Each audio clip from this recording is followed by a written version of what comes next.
Inyo po bang, ano ba ito? Winamari, binabantayan, o nararamdaman, nakikita kaya na sa inyong buhay ay nababago? Apat lang. Di ba? Parang hindi pa ba nagsisimula? O ayaw, kasi kung ayaw mo namang mabago, hindi naman na talaga mababago. Kaya ano natin dinideklara, sabi, through hearing the Word of God, di ba? We will never be the same, never, ever, ever. No? In Jesus' name. Kung alam mong pangako ng Panginoon, I believe na kung ano yung meron ka, ano yung sinasabi na salita, kung ano yung meron ka, kung ano ka, at kung ano yung magagawa mo. Kayang-kaya mo yan. No? Back up by the powerful Word of God.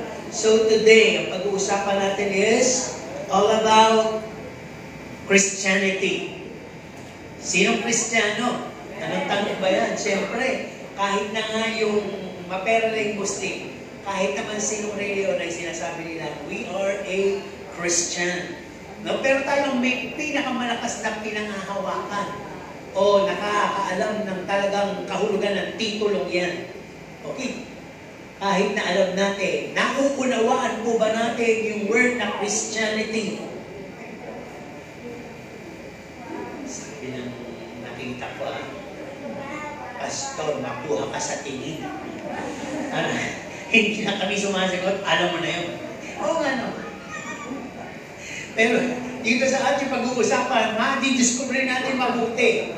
At makapagpapatuloy tayo sa pagiging Kristiyano. Tama po ba? Kaya nga ating pamagat ay Pursuing Christ this year 2025. At kung lalaon pa hanggang umabot pa yan ng year 3,000 plus, o kung mabuhay pa kayo nun, ay kailangan nagpapatuloy kayo sa Panginoon. Kaya nga ang tanong dito, every one of us, tayo po ba'y pagod na? Sinong pagod na sa paglilingkod? Siyempre, walang sasagot. Pagod na sa buhay. Marami pero ayaw sabihin. No? Pero bago tayo magpatuloy, tingnan nga natin. Patungkol sa Panginoon, huwag na natin pagtalunan kung napapagod kayo. Itinakda pala tayo doon eh. 1 Peter 2:21. Ang sabi doon, ayan.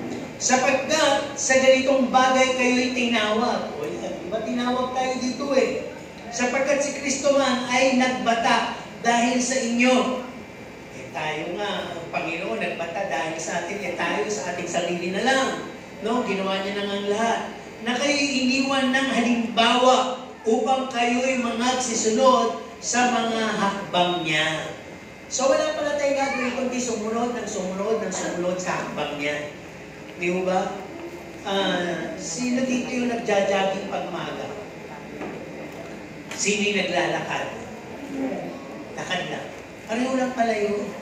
Kasi pag araw-araw talaga pupunta ko sa plaza, naglalakad ako. So, minsan nakakasampung round ako sa... Dati sa labas, may sa loob. Tapos pag may time, sumasali ako. So, maya-maya papawisan na ako. Ngayon, yung mga nagtatakbo, may tumatakbo, mas pawis sila. Una lang sila napapawisan kasi tumatakbo. Pero sabi ng doktora, okay lang yun kung jogging o takbo, pero sa ganyang edad, lakad na lang. Huwag nang, pareho lang yun, brisk walking, pareho lang epekto nun. Kaya huwag mong pagurin ang puso mo, huwag mong pagurin ang sarili mo. Kung gusto ko sabihin, sa paglilingkod natin sa Panginoon, hindi naman talaga tayo mapapagod. Unang-una, may inspirasyon tayo, ang banal na Espiritu. May panatuntunan ng Panginoon. Kung alam lang natin yung salita ng Panginoon na gagawin natin sa kanyang pamamaraan at hindi natin pamamaraan, hindi po tayo ever makakaramdam ng pagod o panghinawa o ng tinatawag na panghihinaya o kalungkutan. Ano pa man yung mga imposibleng nararamdaman mo bilang Kristiyano, dapat hindi, di ba? Ang dapat nararamdaman mo dyan is full of blessings and opportunity, di ba? And privileges. Dahil sino ba tayo para pagkatiwalaan ng Panginoon?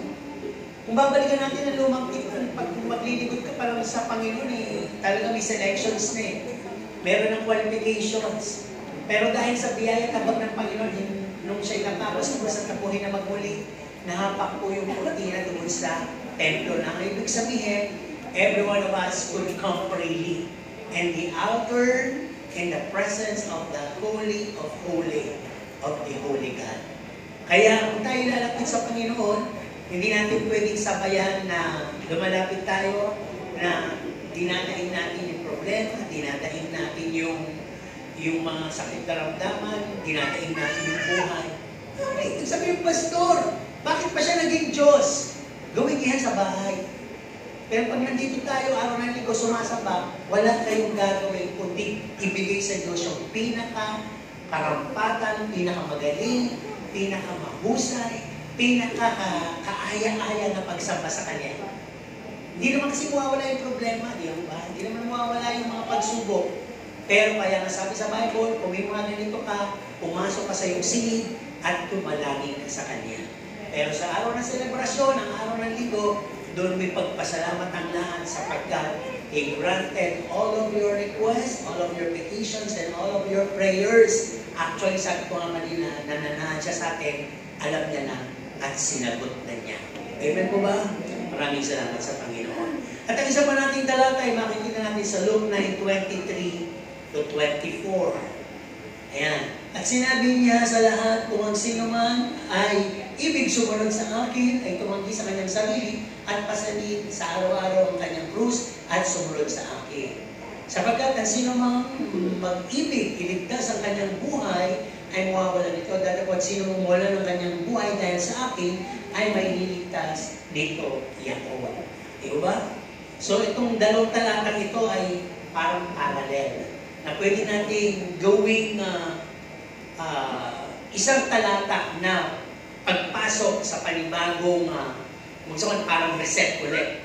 Uy, unang linggo ng 2025, di ba? Kaya na kailangan mapagbuti ko to. So it's more than a resolution, more than a promise. It should be coming out from our inner heart na talagang galing sa Diyos. Galing sa Diyos, binigay sa atin, at ibinabalik natin sa Diyos. So balik tayo sa tanong kanina. No? Every one of us feel tired, boring, exhausted, no? At para bang gusto na natin huminto for a while. Literally, katatapos lang ng Pasko at bagong taon, butas ang lahat ng bulsa. Di ba? At ang mesa ay talagang wala ng laman. Ipinaubos nyo. Inihain yung lahat Di ba? So, yung iba naman talagang sagana, para may konting katas-katas pa rin. Katulad namin, hindi naman namin masyadong kaya ubusin yung mga naipamigay, hindi nasa freezer. May konting katas-katas pa ng mga handa ng Pasko na nandyan. Ano? Na inuunti-unti natin kainin. Dahil nga, nung Pasko uya na tayo, di ba? Parang hinanap natin, baktaw muna, gulay. Di ba? O mga tuyo-tuyo. E ngayon, medyo nanawa na tayo doon. Balik na uli doon sa mga, balik na sa normal.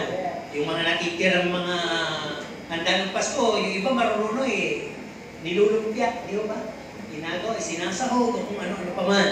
So, sabi nga dito, pagod ka na ba? O hindi man sa spiritual, sabi dito, baka pagod ka na sa iyong hanap buhay. O pagod ka na muna pala sa iyong tinatawag na pinapasukang trabaho. Sa iyong trabaho, bakit kaya nakakapagod? Ang baba naman ng sweldo. Tapos ang daming ginagawa. Pagod ako, parang hindi worth it yung aking sweldo. Kaya gusto mo maghanap ng isang trabaho na hindi nakakapagod, pero malaki ang sweldo. Bigyan mo ng chance. Anong gusto nyo? Yung maraming trabaho na maliit ang sweldo, o yung walang ginatrabaho masyado, pero malaki ang sweldo. O may gano'n, yung mga manager, di ba, mga halos nakaupo lang yan, mga inspector, di ba, yung mga executives, di ba, pirma-pirma lang yan, nakaupo lang yan, pero lalaki na sweldo. Pero yun namang mga talagang hirap na hirap, no? Yung mga nagwawalis, kumukolekta ng mga basura, at kung ano pang mga bagay talagang nahirap, binagkas sa araw, pero kakarampot ang yung sweldo. So kapaguran yan. Kaya, ang sabi, hindi lang yun, parang yung iba maalis na nga ng bansa, di ba? Nagpupunta sila sa ibang bansa, dahil sa ibang bansa baliktad, mas mahirap ang trabaho, mas malaki ang sweldo, di ba?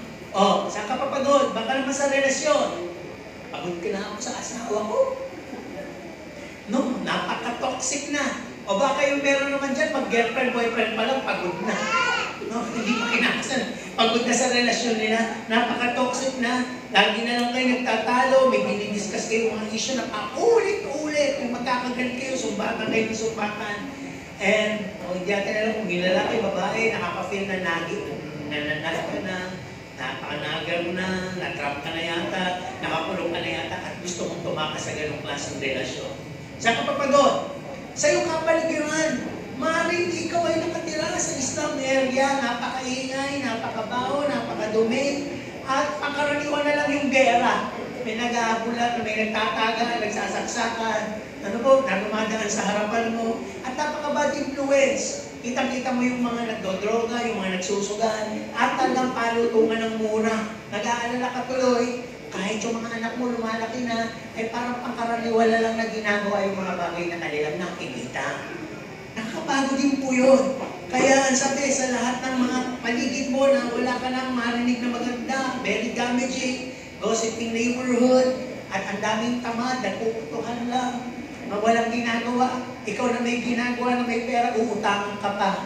Tapos pag hindi ka nagpautang, ikaw ang masama. Di ba nakakapagod yung ganon? Di ba? Kaya ang sabi dito, nakakapagod din na paulit-ulit na ikaw ay maniningil. Ikaw ay magtutulog. Kaya ang hinahanap mo naman ay peace of mind. Dumahanap ka ng pleasant space or view. Yung pag-ising mo ng mga sana tahimik. At sana naman yung aking mga kapitbahay ay responsable din naman. Ay ibig sabihin, winawalisan yung kanilang bakuran. Hindi pinadudumi yung aso nila sa harapan mo. Di ba, o kaya pag hindi mo nakikita, tinatapunan ka ng basura. Ano po? O kaya yung mga stereo, kala nyo, binabarahan. Pag gano'n nakaka-stress na, nakakapagod na, di ba? Kaya nga sabi, ang dami pang kapaguran. Baka naman may hanap buhay kang nakakapagod. Lahat na lang sinubukan mo, hindi mag-click. At you often feel bankrupted. At talagang tired ka na sa pagsubok ng kung ano-ano. Ay mukhang aliyata, mineral water, mag-mineral water. Ay mukha yata maganda yung tusok-tusok, mag-tusok-tusok kaya ako. Ay mukha yata maganda. Lahat na lang kasi nang nakita mo ay nagaganda ka, nalaki ng kinikita nila, nagsimula rin po yung sa hirap, nagtsagala, nagtagumpay. Samantala ikaw, puro simula, wala kang nagigitnaan. Hindi ka mo lang maabot sa gitna. Una mo kagad nakikita yung pagod. Una mo kagad nakikita yung nasasawa ka. Paano ka? Hindi ka dyan ka manado. Di ba? Kaya paano ka magkakaroon ng magandang buhay? Kaya ka pagod. O ano pa kinakapaguran mo? Your very own life. Punta ko na tayo dito sa mga lonely, mga loveless. Wala yata, magiging na lang yata ako matandang dalaga, magiging na lang ako matandang binata. Wala kang makitang manigawan at walang manligaw sa'yo. Eh baka naman kasi napakatak sa pamantayan mo. Di ba? Ang gusto ko kasi sa lalaki o sa babae, ay yung ganito, yung ganyan, yung may pinagganyanan at may pinagganunan. Di ba? At gusto ko talaga ng magandang kinabukasan. No? Pero baka, tingnan mo sabihin mo, baka naman ikaw ang hindi handa. Yung mga malulungkot dyan na tumatanda. Baka hindi ka pa handa financially, emotionally, o physically. Tama po ba? Di ba mayroon tayong ano dyan eh? May kanta tayo dyan, spiritual. Yung mga dalaga nung bata-bata pa, fresh, susuklada pa. May papakilala ko sa'yo, hindi ko kailangan niya. Kaya ang aking kanta ay, in His time. Wala na. Wala na yung may papakilala. Nakaramdam na siya. At least 21 to 30 na siya. Parang wala yatang ipapakilala. Wala yatang gustong pumorma sa akin ah. Pinagtan niya na yung kanta niya. I know the Lord will make a way. Di ba? Bay, Panginoon, 30 na ako. Kinakanta ko ito, wala pa rin dumadating. Sabi nga, the Lord will provide. Di ba? 30 to 40 na, wala pa rin. Paltan mo na yung kanta mo. Anong kanta yan? I surrender all. Di ba? Para talaga. Ibigay mo na ang lahat. I-surrender mo na sa Panginoon. Siya nang bahala kung bibigyan ka pa ng partner o hindi. Pero kung malungkot, wala mang kayong partner, ang life partner ninyo ay walang iba kundi ang Panginoon. Kaya niya lahat. kaya kanyang i-comfort, kaya kanyang sustentuhan, kaya kanyang ipagtanggol, kaya kanyang samahan, bantayan 24/7 ang days. At talagang kaya kanyang bigyan ng bahay, ginto pa. Mahalin mo lang siya. Amen po ba? Hindi naiintindihan ng mga hindi spiritual. Di ba? Pero kung ikaw ay nakakaintindi, nakakapagbasa ka ng Bible, woo! Sasabihin ng dalaga, ayoko na mag-asawa. Sasabihin ng binata, ayoko na rin manligaw. Di ba? Sino dito yung mga dalaga at binata pa? Taas ang kamay. Tumayo nga yung mga binata at dalaga.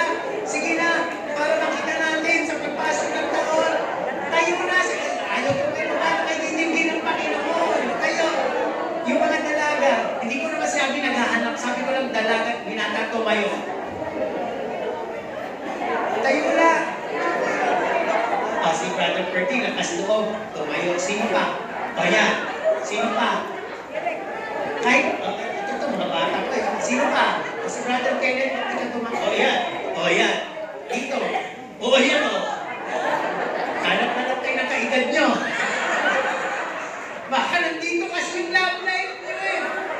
Alam mo ba kayo sa iba? Kayo talaga. Diba? Kaya ako po yung walang nire-reto. Di mo ba? Pero, ang sabi nga, by the grace, wisdom, and inspiration of the Lord, time will come, bibigyan kayo ng para sa inyo. Tinan nyo ako, bibigyan ko, di ba? Ang ating sister Luz, di ba? Pag binigyan ka talaga ng Panginoon, the best yun. Pati magiging supling mo, the best na rin yun. Amen po ba? Ayaw mo magmadali. Pastor, 80 na ako. Bibigyan ka ng Panginoon, boyfriend, 90. Pero malakas pa. Kaya huwag mainit, ano mo? Tuloy tayo dito. Kaya yun yung kaya natin sinabi yun. Yun yung mga kapaguran. Baka pagod ka na sa kakahanap. Mami, nandiyan lang pala. Nakita niyo yung gano'n? Yung parang yung pusa. Ikot siya ng ikot. Nahanap niya yung buntot niya. Nasa likod ng pala niya. Ba't kayo nakakatawa? Okay, balik tayo dito. Ayaw. Okay. Ito, sabi dito, now, let's talk about our Christian life, walk, ministry, and faith. Pag-usapan natin ito. Bilang Kristiyano, buhay mo, paglakad mo, ministeryo mo, pananampalataya mo. Maaari kasi may tanong na hindi natin naririnig na nasa likod ng ating kaisipan na gusto mong itanong kay pastor. Hindi mo matanong, pero sa Diyos nakatanong mo. Diba? Takot magtanong kay pastor, pero sa Diyos tinatanong. Ano yung mga tanong na to? Ito, number 1. I'm not sure to where my local church would bring me. Saan kaya ako dadali ng local church na to? Nakakaloka. Sa tingin nyo, saan kayo dadalhin ng local church nyo? Ilan nyo? Ba't kayo nakapalag sa isang local church kung hindi naman ninyo alam? Kaya ang payo dyan, go with the vision. Go with the mission and have a direction. Tama? Hindi pwedeng maating ka lang. Tapos uuwi ka, ating ka. Hindi mo talaga malalaman at magkakaroon ka ng tanong na, saan ba ako dinadala ng local church ko? Ang dami po natin vision this coming year at mga months na papasok. Marami tayong mission na gagawin. Kung maloob kayo, mag-participate kayo. At lahat po yun ay credits. Lahat po yun ay may pagpapalang galing sa ating Diyos na buhay. Amen po ba? So yun yung direction. At pwede rin natatanong natin dito, how long will I serve in this kind of ministry? Para bang promotion yata yung hanap ko ah. Hanggang kailan ako magiging tagawalis? Hanggang kailan ako magiging tagapulot ng kalat? Ibayin mo naman. Linisin mo naman itong mga ilaw. At it's tumaas-taas. Di ba? Buhatin mo yung mga silya. Kasi kung naghahanap ka, actually hindi po si pastor magsasabi noon. Hindi si pastor magsasabi, kapatid, pagod ka na sa kakalinis, kaya gagawin na kita. Hindi po. Yung puso nyo na inalay nyo sa Diyos habang ginagawa nyo yung ministeryo nyo, ang Diyos ang magbibigay ng inspirasyon para madagdagan ng ministeryo nyo. Tama po ba? Yun. Okay, sa pantanong naman hindi na itatanong, will I be promoted to my dream position? Meron ba ditong nangangarap ng level o position? Nung ako po'y bata-bata pa taga-aral sa Bible School, Doon sa Balintawak, nagpa-exam kami ng anong ministry ang gusto mo kung sakasakali sa church. Alam niyo, may ilan to sumagot, I want to be the head of Hosanna. May ilan ganun, ha? May sumagot na ganun. So yung iba naman, I want to be promoted, ganyan. Sinabi talaga nila ng ano, sabi ko kasi, wala kasi pangalan yun eh. Hindi ko pinalagyan ng pangalan, pinag-exam ko lang. Ngayon, state, sabihin niyo bakit gusto niyo yun. Sabi nung isa na yun, kaya niya gusto na siya ang maging head. Kumpira, sabi niya talaga, sinabi niya ng boldly, kumpira sa ating head pastor, ako lang naman ang nakaranas ng hinagupit, ako lang naman ang nakaranas na talagang nagpunta sa ibang bansa, nagmisyon, at talagang tinayang aking buhay at tumanggap ng napakaraming palo at ililigtas ng Panginoon. Yun ang yung naging pasiyan niya. Actually, nung hindi pa nangyayari yun, talaga napaka-lowly, humble, pero nung dumating yung bagay niya sa buhay niya na dapat naging patotoo niya, ay naging pangarap pala niya. Na nung nalagpasan niya yun, na naging pangarap niya na maging higit pa doon sa head. Kasi kinukumpira niya, parang gusto niya sabihin yung ating head pastor kasi prestige ang buhay eh. Pero head, ibig sabihin niya, ay ako, samantalang ako ang dahil pinagdaanan na parang Pablo na nga ako eh. Kaya ako mahakat doon sa ganung lugar. Diba? Pwede ba yun? Hindi naman, syempre. By normal and physical or mga proseso, hindi. Dahil sino magaligay sa kanya on that position kung nandun naman yung head pastor na ayos naman, mga samahan. At hindi ganun katuloy yung resa-resa na pwedeng gawin. So dahil doon po nadaya, doon sa pag-aasam ng posisyon na daya, at isang araw nawala sa Panginoon. Hindi ko alam kung nakabalik pa, nawala sa Panginoon dahil hindi niya nakuha yung kanyang gusto, posisyon. So dito sa loob ng church, actually, kahit hindi na kayo mangarap sa posisyon, hindi na kayo ma-promote sa posisyon, at kayo po ay gumagawa na may kapakumbabaan sa kung anumang ministeryo mayroon kayo, kayo ang pinakadakila sa harap ng Panginoon. Yung posisyon kasi may panlupa lang. No, higit kayo dun lang, parang gusto mo lang naman kasi makilala. Gusto mo lang naman kasi igala. Gusto mo lang naman kasi ma-recognize. Actually, hindi mo man nakamtan yun. Ang Panginoon ang unang nakakilala, nakaka-recognize sa'yo. Di ba? Kaya nga, yung kanyang mga disipulo nagkakagulo eh. Parang ganito yung sitwasyon.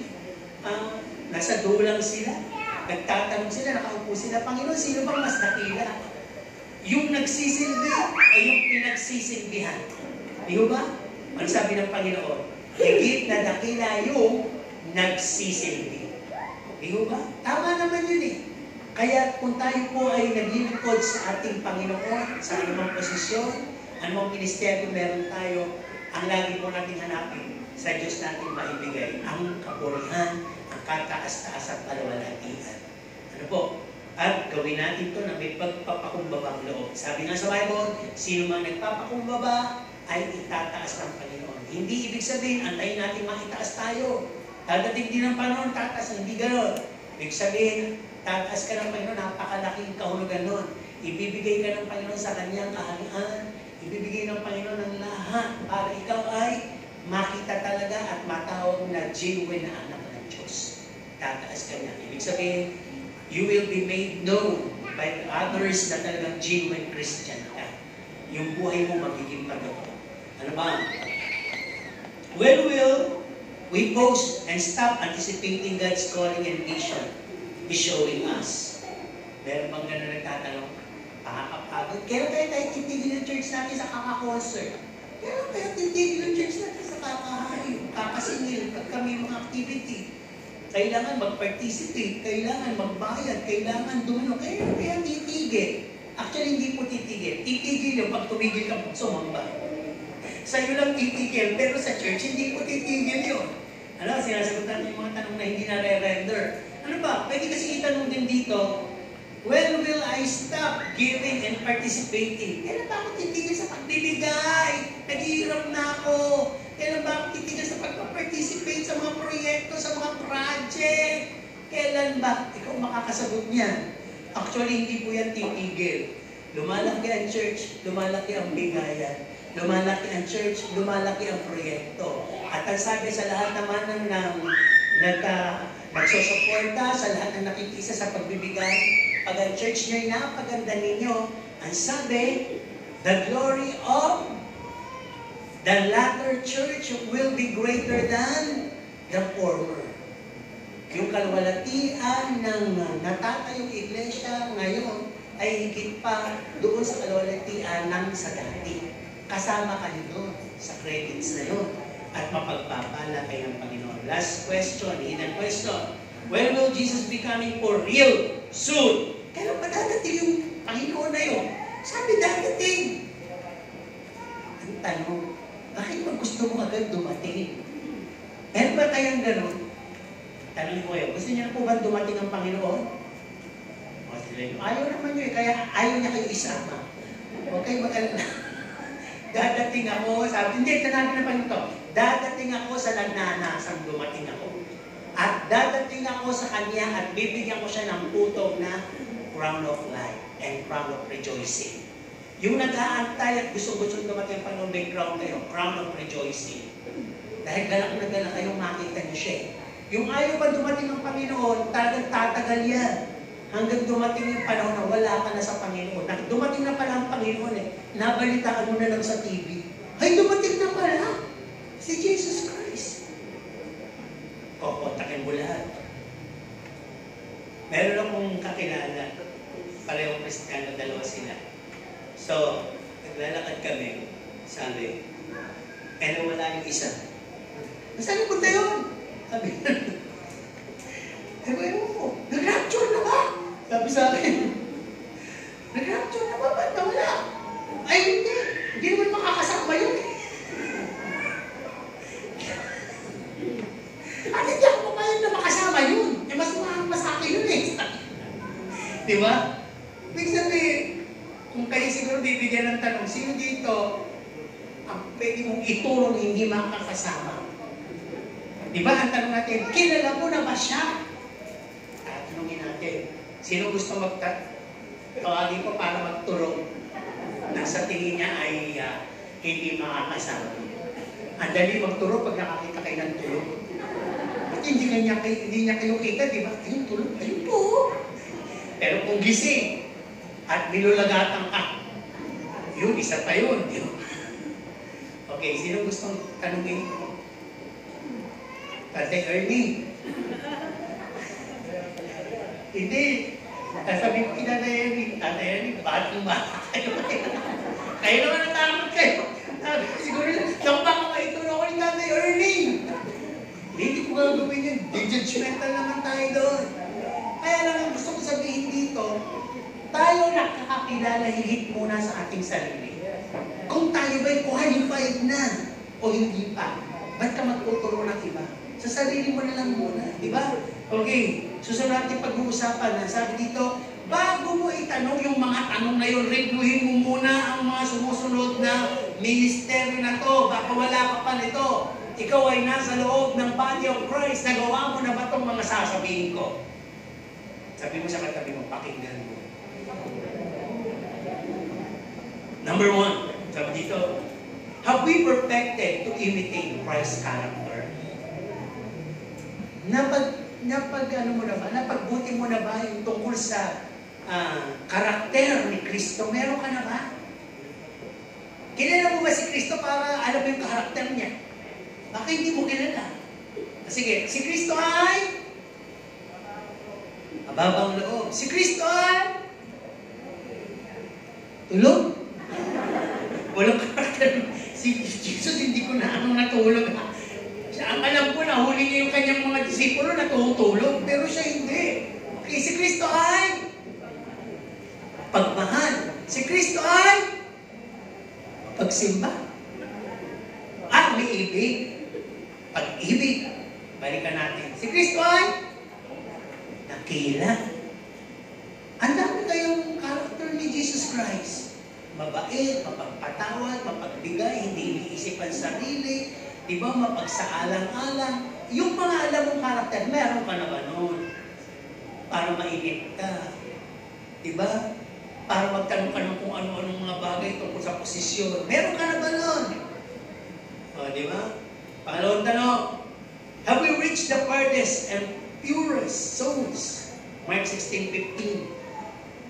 Inabot mo ba? Naabot na ba? Tayo nga, namimigay rin, hindi pa natin abot ang buong gapan. Di ba? Naabot na ba natin yung pinakamalayo, pinakamahirap na lugar? Yung mga kalulong hindi pa ligtas, yung mga talagang nasa bundok, naabot na ba? Hindi pa nga eh. Di ba? Ano ba? Talaga bang iniwan mo na ang kamunduhan? Ang world's delight, craving, lust of the flesh, Romans 12:1 and 2, Luke 9:23-24. Talaga bang iniwan mo na? Para masabing ikaw ay talagang righteous person following God. Di ba hindi pa? Bagamat ang ating paa ay nasa simbahan, sasabihin natin na sumusunod kay Kristo, pag nakarinig tayo ng tawag ng sanlibutan, mabilis tayong bumabalik at nakikisalamuha muli sa mundo.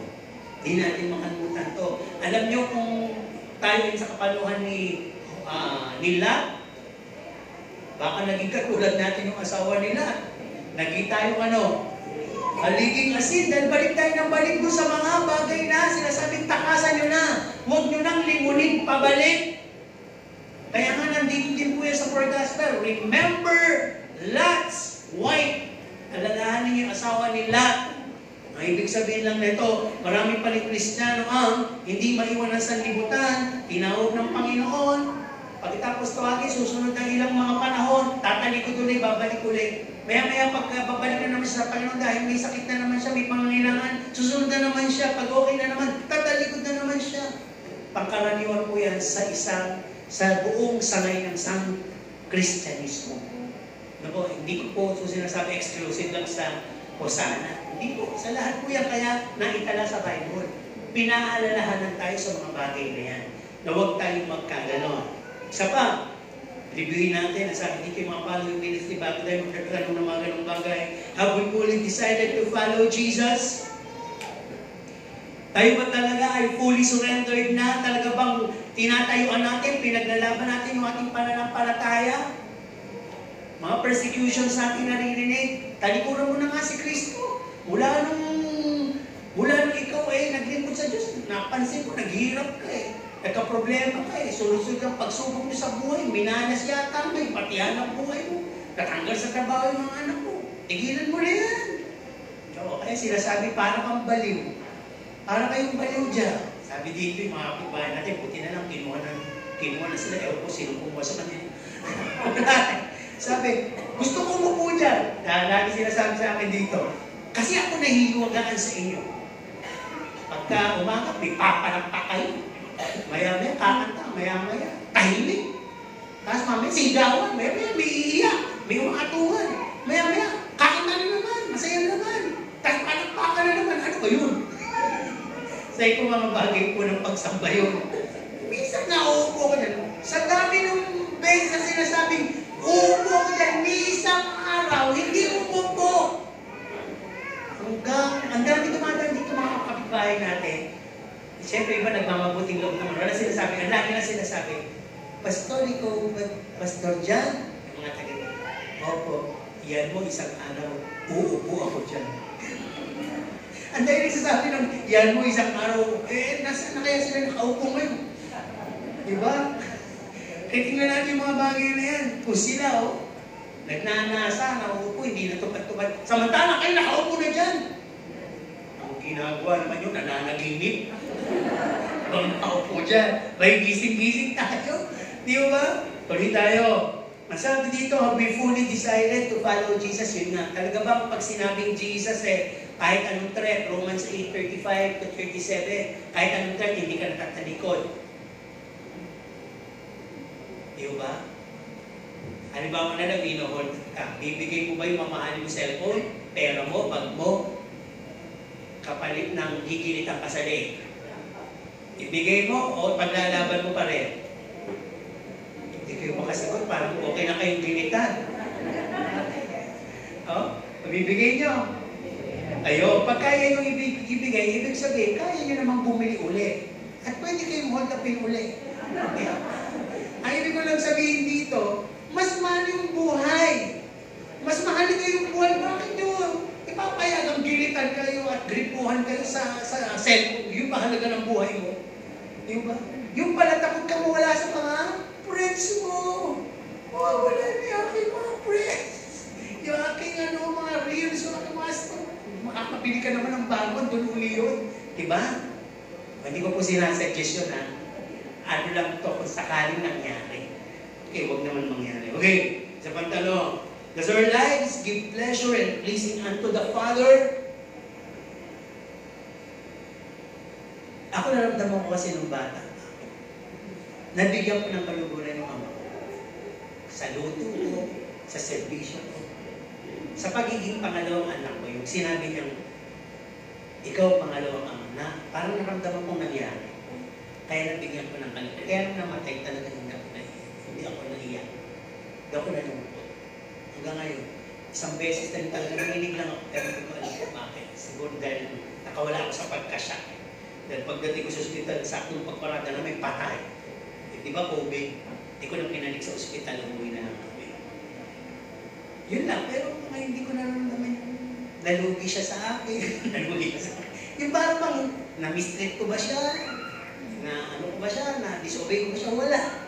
Kasi talagang, pagdadating yun, ano ba yung mahanap ako nung yung manulugod siya sa akin. Nalinis ko na yung kulungan ng baboy, nalinis ko na yung sa manok, nakapagluto na ako ng maaga, yung gano'n. Ay, nagising na ako ng maaga, nakapagluto na ako, napagtimpla ko na siya ng kape, nahanda ko na yung lahat, yung kotse, medyo napagpagan na, yung gano'n. Yung mga inuutos na, alam mo ng routine, dapat hindi na pupuk-pukin pa kinabukasan. Alam niyo pa ulit-ulit? Dapat alam mo na yung gagawin mo dahil lagi mo inuutos yun eh. Parang lahat ng bagay na yun, pati na lang yung bagay na tungkol sa pagsagot-sagot hindi ko ginawa. Kahit minsan, mali ang pag-alit sa akin. Hindi ko sinasagot yun. Kaya minsan lagi naalala ko na lang sa kanya lagi yun. Pagpupunta ako doon, meron silang differences. Diyon ka sa atin, may kapatid mo. Sa ilang yan makikinig. Puro ako yung Diyon ka. Doon ko naramdaman yung pagiging pangalawang tatay. Tatay siya, di ba? Pero siya minsan yung parang nasasagot siya, di ba, kapatid. Pag may kumating tampuan sila, sasabihin na lang niya sa akin, Diyon ka usapin mo yung kapatid mo. Kaya may ganito, ang nangyari sa amin. Sa iyo na makikinig yan. Doon ko naramdaman na. At talagang ng pangalawang tatay ako. Napagkatiwalaan ako eh. Ang gusto ko sabihin, sa ating Diyos Ama, nagagawa ba ito natin na tayo yung peacemaker, na tayo yung nakapag-abot ng blessing sa iba, na tayo nagiging ambassador sa mga iba pa, na para mas makilala kung sino si Kristo. Kung si Kristo ay ayaw tanggapin, baka sa pamagitan ng kares mo sa pakikipagkaibigan mo sa kanila, makita nila tanggapin si Kristo. Naku, di ba sabi nga ng Panginoon, wala naman tinanggap na propeta sa sarili niyang bayan. Kaya siya kumuha ng mga ambassador. Tayo yun, mga representative. Di ba? So balik tayo din sinasabi ng aking ama. Kaya isang pabalik sa isip ko, ikaw yung dati, mas makapangyarihan ka eh. Pero sinasabi niya, hindi. Alam ko, nakikinig sa iyo yan eh. Diba? Para bang yung full authority binigay sa akin. So, ganun din yung ginagawa ng Panginoon. Gagawa kayo ng higit sa mga bagay na kaya kong gawin. Mas makikinig sa iyo yan. Ikaw yung ambassador. Dahil hindi talaga pwedeng ang Diyos direkta. Siya mismo yung nilitaw sa lupa, ay patay tayo doon. Kaya nga nagkataong-taong Panginoong Jesus. Ang ginawa ng Panginoong Jesus, kung ano yung buhay ng tao dito, yung lahat ng kahirapan, lahat ng mga karanasan, talagang binuhay niya para maintindihan niya kung anong tao. Pero tinanggap ba? In-appreciate ba? Hindi nga eh. Di ba? Hanggang ngayon naman, hindi naman lahat amenable, hindi naman lahat tatanggap. Pero sa pamagitan natin, pakikipagkaibigan natin, pakikipagkasama natin sa kanila, pakikisama sa pagiging mabuti doon, baka mabigyan ng chance na makapasok ang Diyos sa buhay nila. Napag-ibig ko sabihin? So yun, nabigyan naman natin ng kaluhuran ng Diyos sa mga bagay na pinagkatiwala niya sa atin. Ano ba? Sabi dito, have you accepted and loved the needs of your neighbor? 1 John 4:7 and 8. Sino makapagsasabi at kayang tumayo ngayon dito, na lahat dito, kaya niyang mahalin? Nananta kayo. Huwag ko naman mamuli yung gusto. Huwag tamang hapon. Huwag kasi kayo ganun. Mahalin nyo yung hindi ka iibig-ibig. At doon lalaki at mas malago ang pananampalataya, ang display ng pananampalataya mo. Eh, ba't iibigin mo lang yung kaya kang ibigin? Ba't bibigyan mo lang yung kaya kang bigyan? Ang challenge po sa faith natin, mahalin mo yung hindi kamahal-mahal. Amen? Sumagot ha? Meron ba ditong hindi ka mahal-mahal?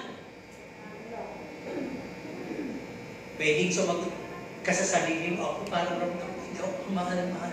O pwede rin sumagot ka na, meron po, pero hindi ko na po tutubo. Alam nyo, nagiging dual personality kayo pag gano'n.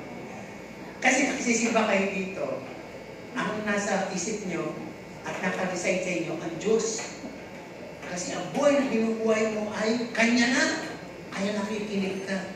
Pero pag nagsasalita na ako ng ganung tanong, pumapalit na yung isang buhay. Ba't ko naman siya iibigin? Takto ko ngayon ha.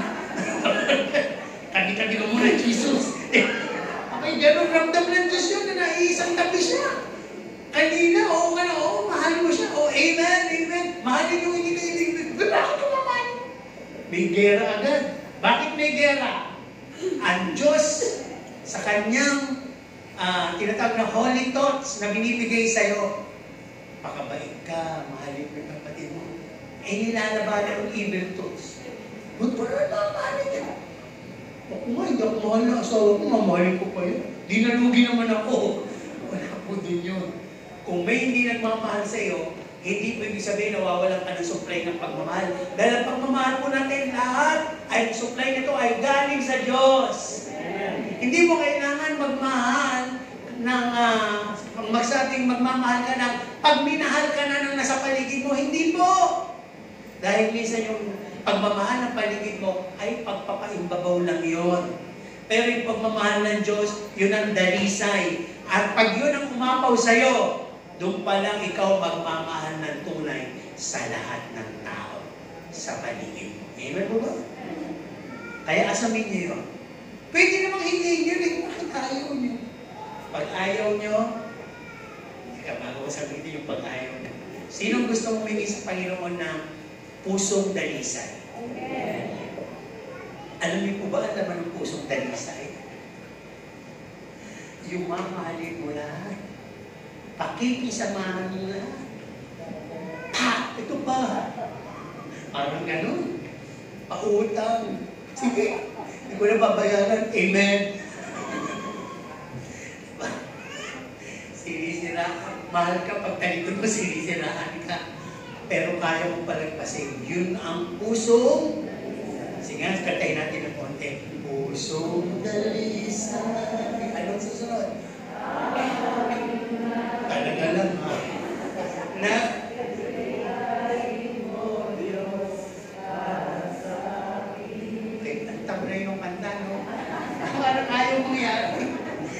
di ba?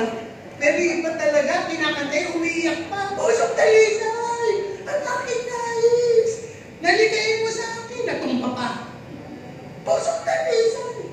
Diba nyo? Dapat ganun. Pag pinagkalooban ka ng Diyos ng pusong dalisay, ang tanong, handa ka ba? Parang hindi ko lang yung handa eh.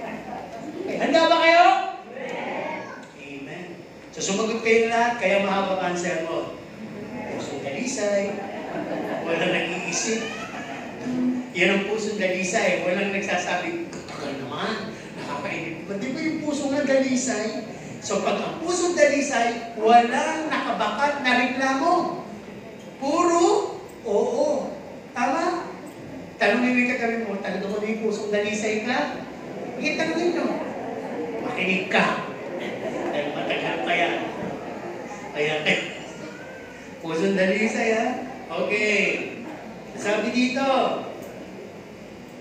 last dito sa review natin. Sabi dito, how do we live a life that outshines darkness? Matthew 5:16. Nabuhay ka na ba na parang flashlight?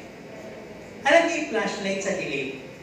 Pag sinindihan mo siya, kita mo yung lugar na pwede kang, matisod, makabunggo, madapa, mapahamak pag may flashlight. So sabi, ang buhay mo, nagsilbi ka na bang ilaw sa dilim ng mga nasa paligid mo, mga tao nasa paligid mo? Nagsilbi ka na bang ilaw? Na sila gumagawa ng kapahamakan, ikaw hindi. Na sila sa papunta sa kapahamakan, ikaw hindi. Na sila ay nabubulok na ikaw preserve. Na sila nagpapakasama, ikaw nagpapakabanal. Alam mo, hindi lang sila nagsasalita. Pag nakita nila yung liwanag, silang mga nasa dilim, susunod sa iyo. Kayo, purbahan niya yan. Di ba ayaw niya ng brownout sa gabi? Ano sinasabi niyo? Pag brownout, sige nga. So, tingnan natin ang reaction na. Ay, Bob, biglang nag-brownout. Ano sasabihin niyo sa gabi? Brownout! May nagsabi ba ng, yay, brownout! Huwag mo na mag-ilaw. Kung may gagawin kang sama. Kung may kumuli ka, halimbawa, no, sa mesa, biglang nag-brown out. Ikakain na. Pag hindi ng ilaw, wala na yung mga ulam. Yun, enjoy mo yung brown out. Pero kung kayo may gatherings at may mga bagay na magaganda kayong gustong gawin at biglang nag-brown out, gusto mo? Hindi. Walang magsasabi, yay, brown out. Ang sasabihin na, ay, brown out. Di ba pag brown out, narinig mo, lahat yung mga tao sa paligid mo, anong sinisigaw? Narinig kong sigaw ng tao sana. Hindi sigaw, naglalambang si Tarzan. Okay, sisigaw ka ng, ay, brown out, di ba? Tapos pag hindi ng ilaw, meron pa kayo naririnig. Meron din, di ba? Okay, ayun ang ganda sa buhay ng Kristiyano, walang brownout. Amen mo ba? Challenge ng lahat. Amen? Ang buhay ng Kristiyano parang ganito eh. Kung meron kayo nung anong ilaw yun yung pinaaraw. Buti pa kayo, alam niyo. Lumang tao eh. Solar! Yung pag nag-brownout, lalo ni automatic. Dati meron tayo dito na eh. Pag nag-brownout, biglang sisindi yun. Parang ganon. Dadating sa iyo yung pagsubok, pero dyan agad yung Holy Spirit. Magbibigay sa iyo ng gabay at ng paalala. Pagsubok lang yan. Diba? Sino nakarinig na nung kanta ng tawanan mo? Ayun, paano yung tawanan mo ang iyong? Tama ba yun? Pag may Diyos ka, matatawa ka lang sa problema. Pero pag wala kang Diyos at tumatawa ka sa tuwing may problema, problema yun. May problema yun sa isip. Ano po? Tuloy tayo dito sa pangatlong bahagi. Spiritual inspiration versus spiritual separation and affection. Hindi ba kayo nagtataka? Bakit meron pang nahihiwalay? O meron pang nai-impact? Di ba? Pag nakagat ka na aso, ano yung pwedeng mangyari sa'yo? Oh, good. Marabis. Pagka naman naputok ka ng paputok, ano pwede mangyari sa'yo? Hindi, mapera doon sa mga hindi naputulan ng kamay. Mate, tanong. Yun ba yung mate, tanong? Meron kasi kaming kamag-anak, Airoso yun eh. Kapatid ng Airoso. Nagpaputok lang ng nabinta ng mayaman yun, bukod ng yaman. Hindi niya pinansin, nilinis lang niya ng nilinis. Namaga. Nung namaga, isang linggo na, hindi pa rin niya pinatingnan. Kinokoberan lang niya, wala yan. Kasi nga, matapang, tapang-tapangan, di ba? Mag-iisang buwan na, nakaramdam na siya ng pamamanhin, umamanit na. Nagpapunta na siya nagpadala na sa ospital, mapere. Pagpunta sa ospital, nakita kagad yung level ng F. Papunta na sa utak. Kaya sabi, hindi aabutin ng 24 hours, mamamatay. Alam niyo, nung nalaman niya, kaya niya nalaman, hindi naman sinabi sa kanya, iniiyakan siya ng asawa, iniiyakan ng mga anak, at talagang nandun lahat sa kama niya, sa paligid. Ngunit sabi niya, ano ba yun? Bakit ba gano'n? Nakakapagsalita. Basta, sabi niya, mahal ka namin. Mamaya-maya, naninigas na yung nalalakjo na. Nung medyo nalalakjo na, sabi niya, nagpapawid ng pera para lang siya sagipin sa tiyak na kamatayan. Kaya wala na. So yun yung tetano. Huwag natin ipagwalang bahala yung maliit na bagay o issue sa loob ng church. na maaring katulad ng rabies at etanol, dumating sa atin yung pamamanhid. Di ba? Maging kalyo na to. Hanggang stubborn heart na pala tayo. Hanggang isang ano ay spiritually infected na tayo. Alam niyo, spiritually infected?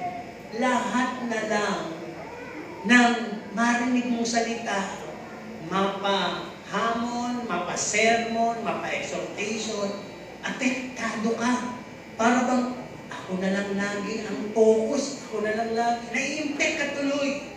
Naku, di ba yung mahilig gumamit ng mga pambalat?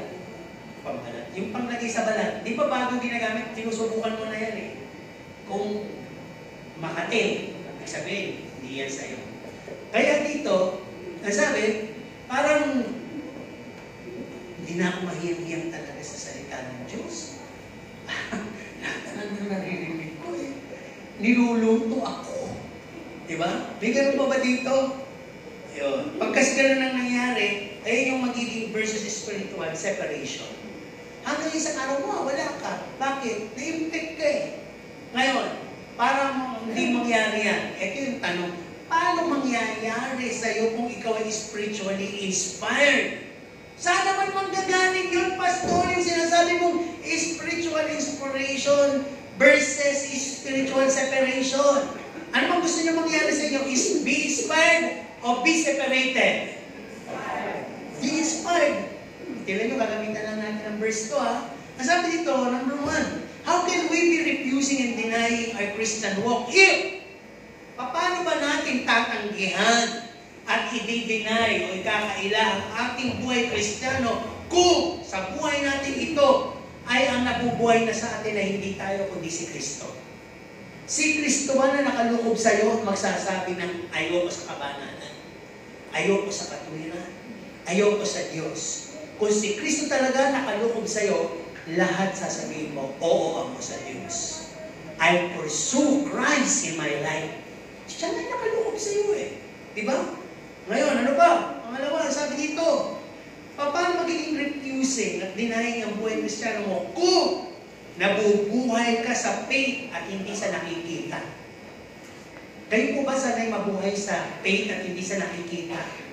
Ibig sabihin, masaya ka lang ba dahil nakakita ka ng pera? Nakakita ka ng positibong relasyon, nakakita ka ng mga opportunities, nakakita ka ng mga pagpapalay. Paano pag wala na yun? Nagpapasalamat ka pa ba? So, matuto kang magpasalamat kahit hindi mo pa nakikita yung bagay na hindi hiling mo. At yun ang faith. Mag-antay ka. Kaya kung may ganito ka, paano ka makaka-refuse? At paano magiging separated ka sa Panginoon? Lalo ka pa ma-inspire. Amen po ba? I believe lahat tayo ginawa ng Panginoon ng isang bagay patungkol sa pananampalataya. Amen po ba? Sino mga tinugon sa panalangin? O marami yan, larangan ng kagalingan, larangan ng kapayapaan, problem solving, lahat. Mga opportunities, mga business, mga job, at lahat, mga relationship na naayos, di ba? Mga bagay na nakita mo, na naging malinaw, sa kalagitnaan ng malalabo.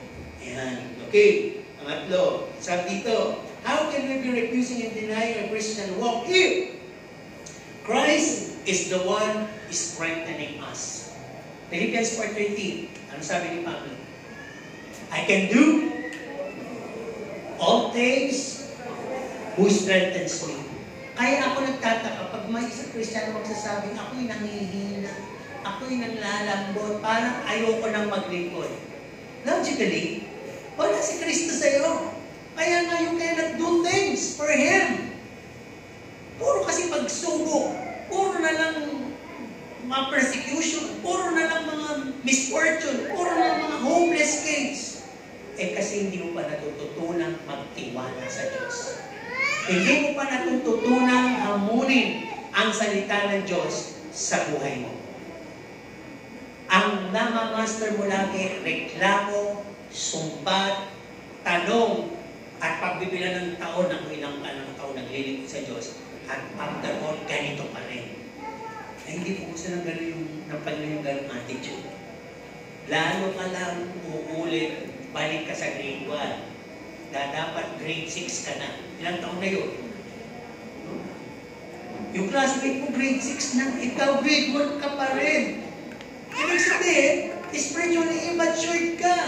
Hindi ka talaga nakalaya sa ganung bagay. Okay, how can we be refusing denial Christian walk? Sabi dito, if the one living in you, in us, is greater than he who is living in the world. Sino bang mas makapangyarihan? Si Kristo sa buhay mo o ang sanlibutan sa buhay mo? Yung tatlo si Kristo. The rest, yung mundo. Pag makapangyarihan ang mundo sa buhay mo, bali wala si Kristo. Wala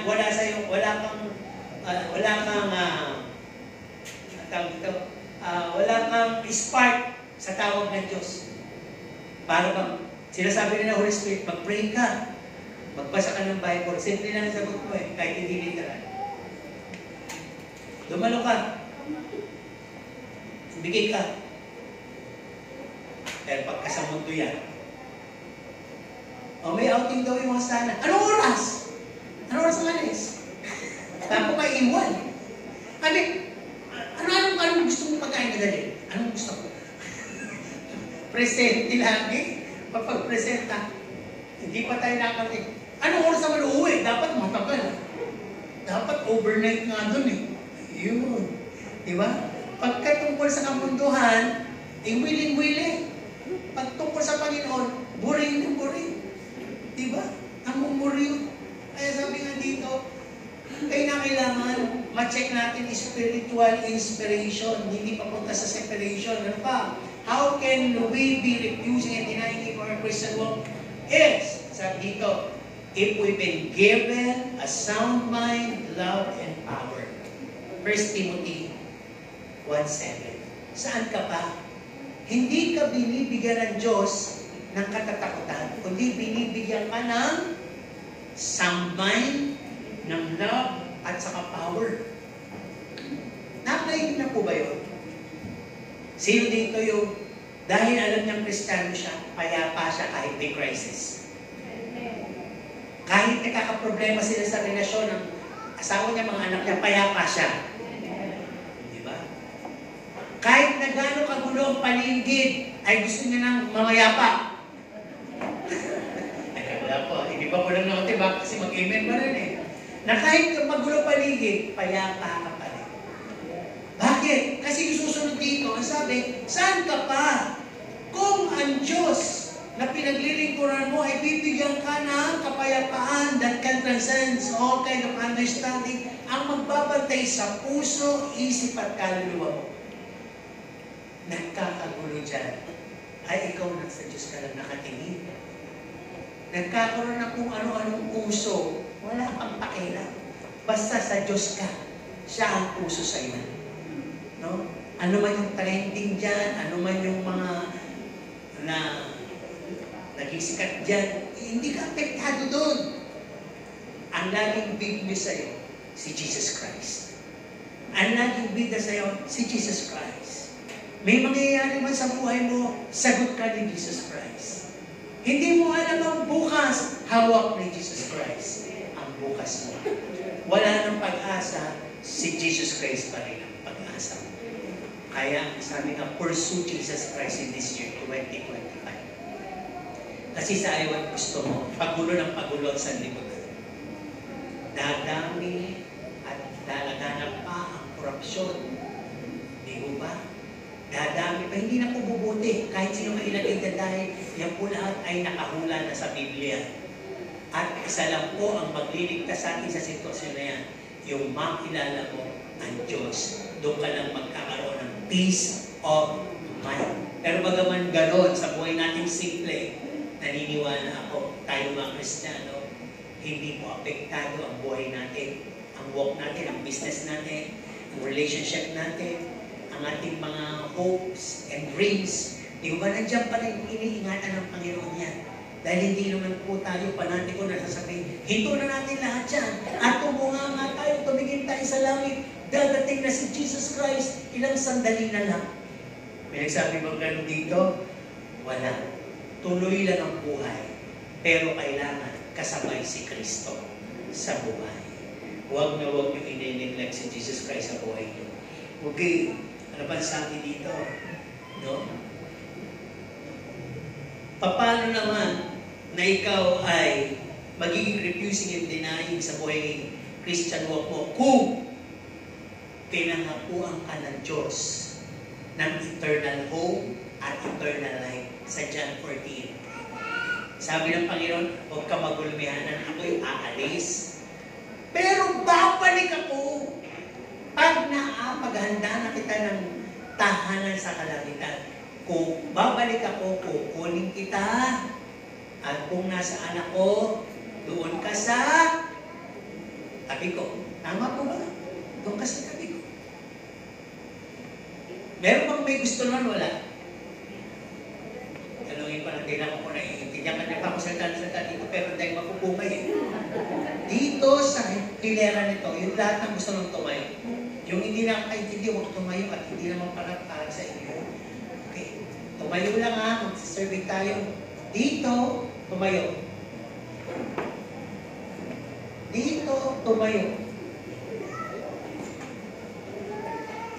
At dito, tumayo. Naiintindihan po ba niyo itingay? Okay, pwede na pa kayo po. Kasi ang tinanong ko dyan, sino ang may gusto nung John 14, di ba? Nasabi ng Panginoon ako'y aalis, paghahanda kita ng tahanan. At pag naihanda ko, babalik ako, kukunin kita. Sabi ko, sino may gusto nun? Sa lahat ng tumayo, mangyayari. Amen po ba? Sa hindi tumayo, hindi ko alam kung ano yung nasa isip niyo.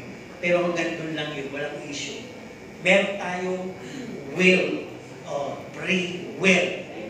Di ba? Kahit gusto kang dali ng Diyos sa langit kung ayaw mo, okay lang. Free will yun eh. Di ba? Pero will ni Lord, mapabuti tayo na.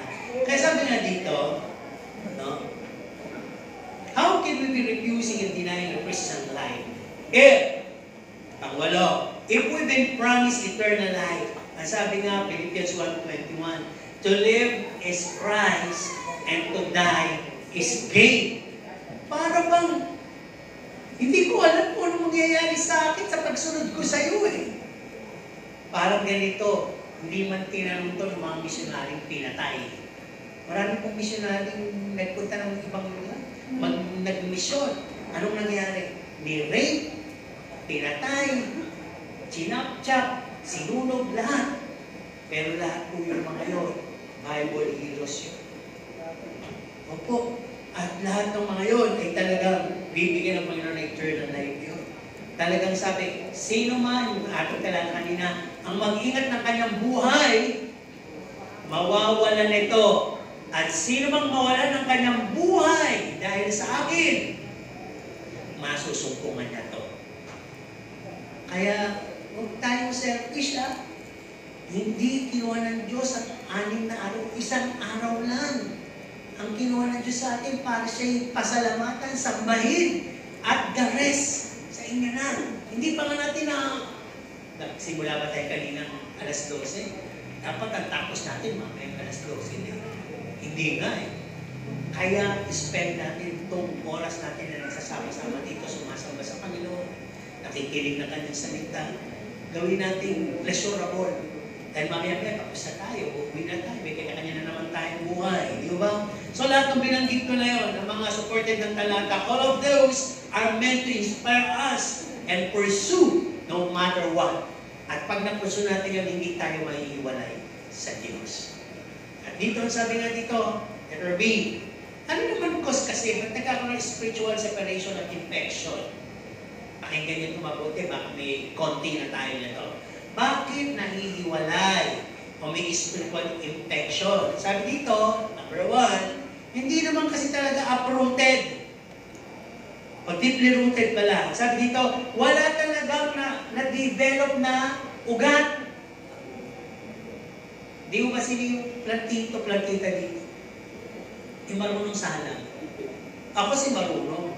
Salaman na ornamental plants at aquatic plants. Nagtatanim ako niya, bumibili pa ako dyan sa plaza. Dyan sa plaza, pagka Lunes, may mga tinda malaman ng aquarium. Alam niyo, ang gaganda nila, pero pagka binili mo na, nilagay mo na sa aquarium, bukas makalawa, putol na, sira na. Pero kung marunong ka, mabubuhay mo. Nabubuhay ko po kahit napuputol na. Papatungan ko lang muna ng bato. at hahayaan ko siya lumitaw hanggang mag-ugat. Saka ko siya itatanim ulit. Kasi yung ginawa doon, inilagay sa bato at tinalian ng ugat ng higpit. Ikaw ba naman? Pinutol ka, wala ka pang ang ugat eh. Pinanipit na. Paano madidevelop ang ugat? Di ba? Maganda doon, ibabad mo lang muna at paugatin, saka mo siya itanim para bumapang ang ugat. So, nabuhay ko po yun. Kaya sabi dito, pag isang Kristiyano, wala talagang ugat. No? Eh, bakit natin Kristiyano? Eh, naisama. Napatanggap naman. Hindi naman kasi nagbasa ng Bible. Hindi nagkaroon ng established devotions. Hindi nakakalit yung mga patotoo. Hindi napapalo up through maybe sa mga Bible studies. Wala. Hindi nakakasama sa mga mission. Wala talagang ugat. Di ba? Kaya isang araw, ang mas marami sa kanya kuro-kuro. Mga sabi-sabi, mga bagay na narinig lang ng kung ano-ano. Mas marami yung issue ng reference kaysa sa Bible reference. Kaya nung tirahin ng pagsubok, tumpak agad. Diba? Ano ba?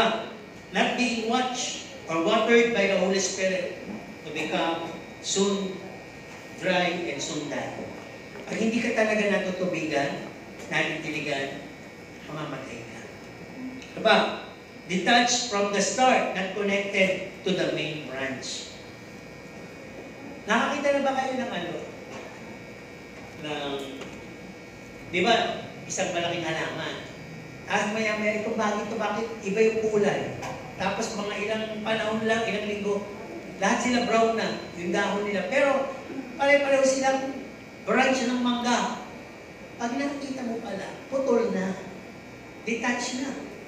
Di ba? At kung hindi naman, yung mangga na to ay pinaluputan siya ng mga wild weeds na tumutubo. Tapos ang tataka, kapuno siya ng mangga, pero bakit? Nung tumagal, yung wala na. Naging kapangan na lang siya ng mga wild weeds na yun, ng mga ligaw na mga damo na yun.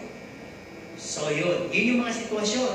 Baka ang buhay mo ay nagagapangan ng mga puro-puro, mas maraming issue kaysa mas maraming mga testimonies, baka mas maraming mga bagay na mga naipon mo ng mga bad references, kaysa sa mga good references na dapat ay galing sa mabuting balita, ang Biblia, ang salita ng Diyos. Kaya pag gano'n ang nangyari, mas marami yung mga bagay na puro-purot, mga chismis, mga bagay na hindi naman kailangan mo na sa buhay mo, madidetach ka talaga at magkakaroon ka ng spiritual infection. Ano pa sabi dito? And mostly na-entertain sa buhay mo, kaya ka na-invent ay yung chismisan, backbitings, unforgiving, oversensitive ka, hurtful ka sa mga preachings, at ayaw mong tanggapin yung mga gustong umibig sa'yo. Sino dito yung literally, parang may gumanyan sa inyo? Kayakapin kayo. Sino naka-experience na ng gano'n? Sabi.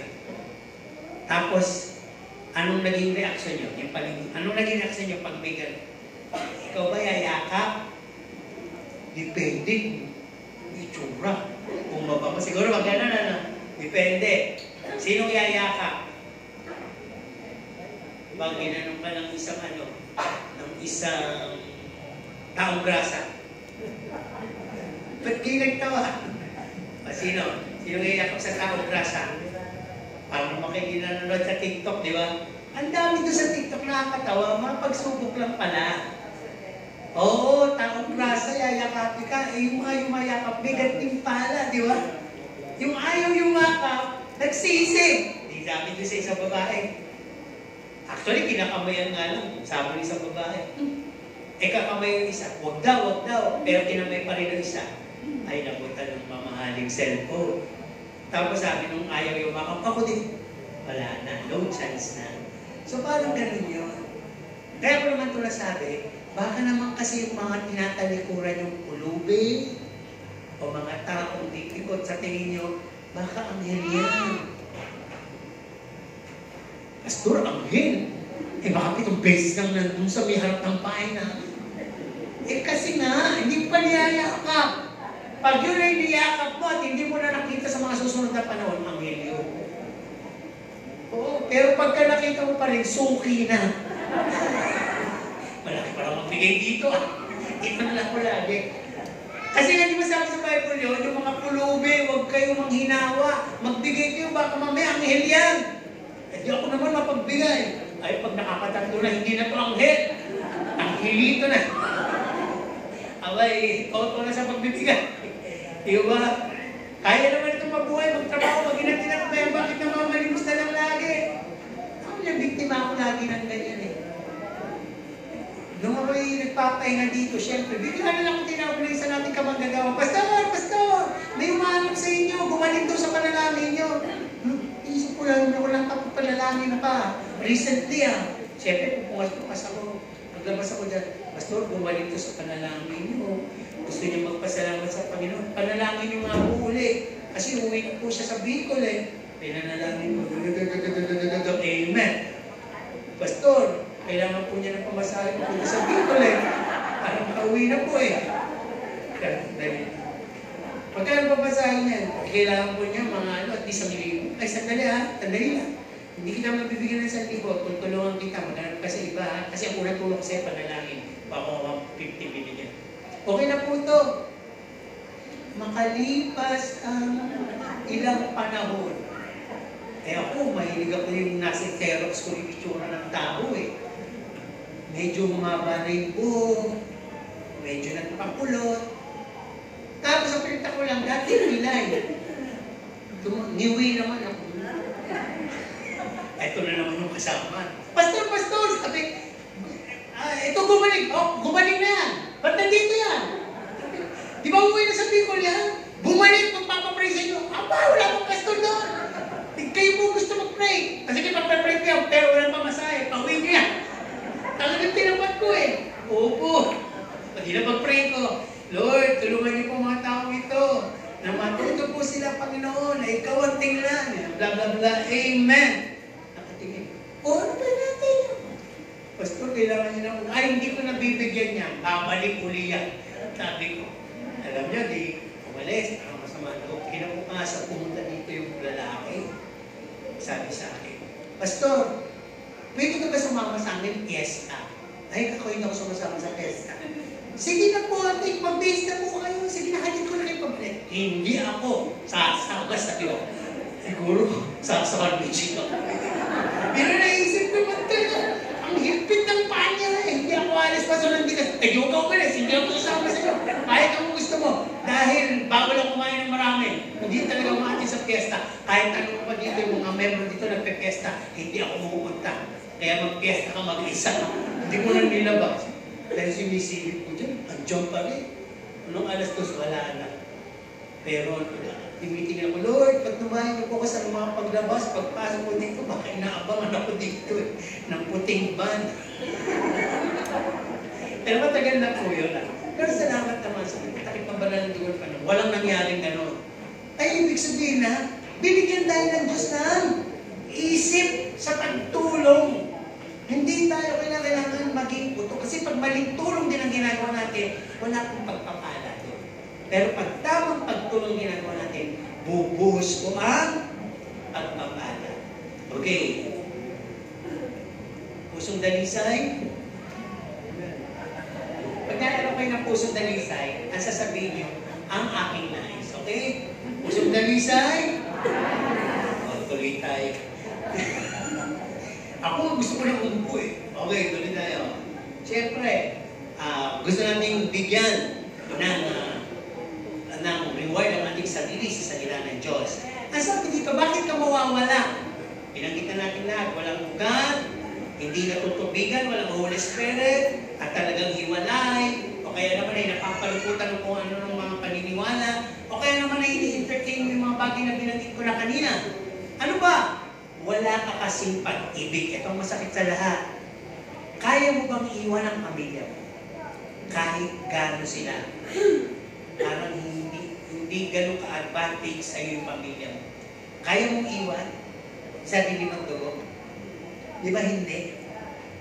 Ay, marami naman tayo kaya napapanood sa TV. Kahit ugod ng sama, hahanapin mo. Dahil pamilya mo yun. Di ba? Pero ba't nangyayari sa church yung nagkakahiwalay-hiwalay? Simple lang yung sagot. Walang pag-ibig. Hindi mo kailanman inibig yung local church mo. Kaya, kaya mo siyang iwan. Pero kung nakabalik ka, ibig sabihin, nagmamahal ka pa rin. Nagtampo ka lang. Diba? Nagtampo ka lang. Natural yung nagtampo. Kaya babansagang kitang prodigal son. Huwag kayo magalit doon, ha? Huwag kayo prodigal son. Anong nangyari sa prodigal son? Binigay siya ng reward. Pinagkatiwalaan siyang muli. Pinaghanda pa. Pinangkilit. Diba? At minahal pa uli. Kaya ganun lang ang Panginoon. Pag nakaramdam tayo ng tampo, nakaramdam tayo ng parang ayaw natin, balik lang tayo uli sa Kanya. Handa po siyang magmalasakit sa atin. Ano pa? Bakit mawawala? Wala pong established devotion. Paano natin malalaman pag walang commitment, established devotion? Pupunta ka dito, aalis ka. Magbibigay ka, aalis ka. Kakain ka, aalis ka. Parang ano yung sympathizer? Pag kung saan marami doon ka. At sabi dito, kakaganon mo, come and go, give and go, eat and go. Go! Sige lang. No? Baka pag nangyari sa'yo ay maging heartless ka. Alam niyo heartless? Yun ang pinaka-huwag mangyari sa inyo. Pusong dalisay. Pag ganon, hindi kayo magiging heartless. Kasi nais nyo talaga ang pusong dalisay. Last point natin, kaapat na bahagi. Mahaba pa rin pala. Pursue Jesus this year. Paano yun? Keep surveying. Pag naglilingkod ka, alam mo naman yung binibigay mo, 1/4 lang, 3/4 lang. Gawin mong whole heart. Wala ka nang hahanapin. At wala ka nang babawiin pa. Kasi binigay mo ang lahat eh. Sino hindi minsan nagbigay siya, tapos nang hinayang. Nagbigay lahat. Sa Diyos, walang hinayang. Pag naibigay mo lahat, ibibigay ng Diyos sa'yo, maka-100 ulit yung lahat mong binigay. Amen? Ano ba? Ang sabi, keep serving Him. Siguro di mong may inspirasyon, hindi ka sa Holy Spirit. Ano ba? Para masaya ka, at masabi mo na paglilikuran mo ang Diyos, paglikuran mo muna yung kapwa mo. Pag napaglikuran mo yung kapwa mo, ang sabi dito, may tatapon mo ang lahat ng mga hatred, discrimination, any form of differences. Wala na yun. At ano pa sabi dito? Na-imitate mo at na-obey mo yung character ni Jesus Christ. Pangalawa, pursue Jesus Christ this year. Ang una, keep serving. Keep giving. Ano daw? Keep? Ano ibig sabihin yung keep giving? Tagalogin natin, itago ang pagbibigay. Ano ba? Panatilihin yung keep. Marami kasi ibig sabihin yung keep na yun eh, di ba? Yung keep, itago, di ba? Pag sinabi namang keep of the grass, umalis ka dyan sa damo. Pag sinabi namang keep giving, panatilihin, magbigay. Ano ibig sabihin nun? Pag nagbibigay kasi, you are reaching out for others' needs. Support your local church, ministry, project, etc. Visions. Hindi natin papaliwanag yan. Sa pagbibigay, hindi lang naman pera-pera. Give your heart and your life. Bigay mo yung buhay mo at yung puso mo. At ang sabi dito, give with preparation, with love, with trust, and with holiness. Ang Diyos, nasa Kanya naman talaga lahat. Ano ba mga hanapin ng Diyos? Diligence ang hinahanap ng Diyos. Sino dito yung nabigyan ng regalo na maraming natanggap ng Pasko? Hindi po natin yan susumahin. May tatanong ako sa inyo. Sino yung nakatanggap ng regalo yan? Doon ba sa regalo na tanggap nyo na marami, meron kayo talagang nagustuhan? Meron hindi, ano? Dahil una nakita mo, ibinalot sa pangalawang balot. Yung balot na ginamit sa kanya, ginamit naman sa'yo. Nakalimutan burihin yung pangalan. At dinikorasyon ng kung ano. Yan din nakakainis yun, di ba? Kahit maganda naman. Sisirain mo naman, di ba? Sabi, sisirain naman niya, sisirain mo naman niya. Ano ba? Kaya hindi ka nag-enjoy. Muntik na. Ang gusto mo po siya eh. Binigay sa'yo baby pink. Pwede na nga. O hindi naman, eh yung binigay, yung natanggap kong trabaho,